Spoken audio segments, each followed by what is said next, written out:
भाई आज की इस वीडियो में हम बात करने वाले हैं मार्वल यूनिवर्स के सबसे ज्यादा टेरिफाइंग और मिस्टीरियस विलन के बारे में, या फिर आप इसको कॉस्मिक गॉड भी बोल सकते हो, गैलेक्टस। लेकिन मैं आपको पहले ही एक चीज बता दूं, ये कोई नॉर्मल विलन नहीं है। इसके पीछे छुपी है एक ऐसी ओरिजिन स्टोरी जो टाइम, स्पेस और यहाँ तक कि एग्जिस्टेंस का भी रूल तोड़ देती है। तो हेलो दोस्तों, मैं यश और आज की इस वीडियो में हम बात करने वाले हैं गैलेक्टस की फुल ओरिजिन स्टोरी के बारे में। तो इस वीडियो को पूरा जरूर देखना और चलिए फटाफट हम इस शानदार वीडियो को चालू करते हैं। सोच के देखो, एक ऐसा कैरेक्टर जिसका जन्म हुआ था एक डेड यूनिवर्स में, जिसका काम है प्लैनेट्स को खाना, लेकिन फिर भी वो ना हीरो है ना ही कोई विलन, बल्कि एक कॉस्मिक बैलेंस का हिस्सा है। तो अगर तुम मार्वल के सीरियस फैन हो या बस गैलेक्टस का नाम सुना है, तो ये जो स्टोरी है ना, वो लिटरली तुम्हारा माइंड ब्लो कर देगी। इसका असली नाम था गैलन, एक हाईली इंटेलिजेंट साइंटिस्ट जो एक प्लेनेट टा से था। जी हाँ दोस्तों, प्लेनेट का नाम ही टा है। ये एक अल्ट्रा एडवांस प्लेनेट था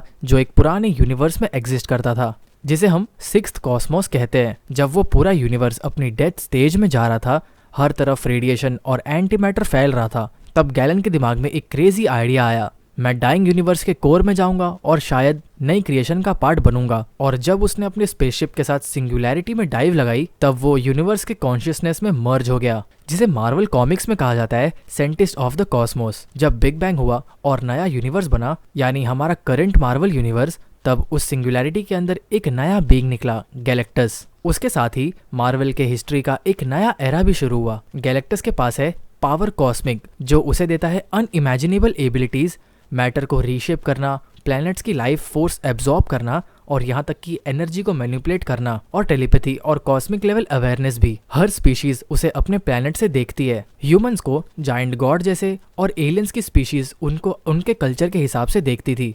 उसका काम है प्लैनेट्स को कंज्यूम करना, लेकिन ऐसा बिल्कुल भी नहीं है कि रैंडमली वो कोई भी प्लैनेट को खाने लग जा रहा है। उसके पास होते हैं हेराल्ड्स, जिसमें सबसे पॉपुलर है सिल्वर सर्फर। सिल्वर सर्फर ने अपने प्लैनेट जेन लाग को बचाने के लिए गैलेक्टस के सामने एक डील रखी, मैं तुम्हारा हेराल्ड बन जाता हूँ और तुम मेरा प्लेनेट छोड़ दो। तब गैलेक्टस ने उसे पावर कॉस्मिक दिया और बना दिया सिल्वर सर्फर, जो उसके लिए नए प्लेनेट ढूंढता है खाने के लिए। कई लोग गैलेक्टस को मॉन्स्टर या इविल कहते हैं, लेकिन कई मार्वल स्टोरीज जैसे फैंटास्टिक फोर #262 और द अल्टीमेट्स 2015 में जो थी, उसमें हमें बताया गया है कि गैलेक्टस का होना नेसेसरी है, क्योंकि उसके बिना ये यूनिवर्स कोलैप्स हो सकता है और उसका कारण होगा इम्बैलेंस। रीड रिचर्ड्स यानी कि जो मिस्टर फैंटास्टिक है, वो भी उसे डिस्ट्रॉय नहीं करता, क्योंकि उसे पता है कि गैलेक्टस एक यूनिवर्सल नेसेसिटी है। उसके डेथ से और भी ज्यादा खतरनाक एंटिटीज जाग सकती हैं। मार्वल कॉमिक्स के क्लासिक आर्क गैलेक्टस ट्रियोलॉजी में जैक कर्बाई और स्टैन ली ने गैलेक्टस का डेब्यू करवाया था।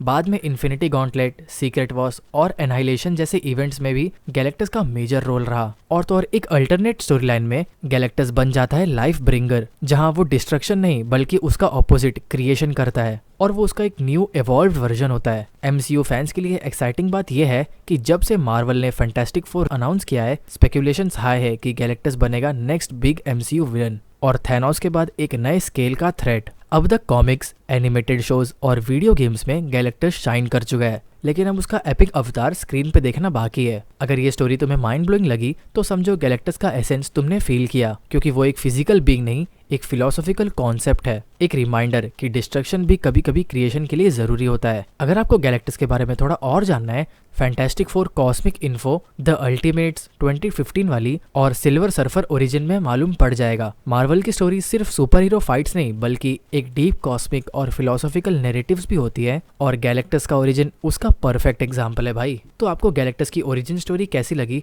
आप मुझे कमेंट्स में जरूर बताना, और आप मुझे कमेंट में ये भी बता सकते हो कि आपको अगली कौन से कैरेक्टर की ओरिजिन स्टोरी चाहिए। इसी के साथ मैं बढ़ता हूँ अपने रास्ते, तब तक के लिए स्टे फिल्मी, स्टे फैंटास्टिक।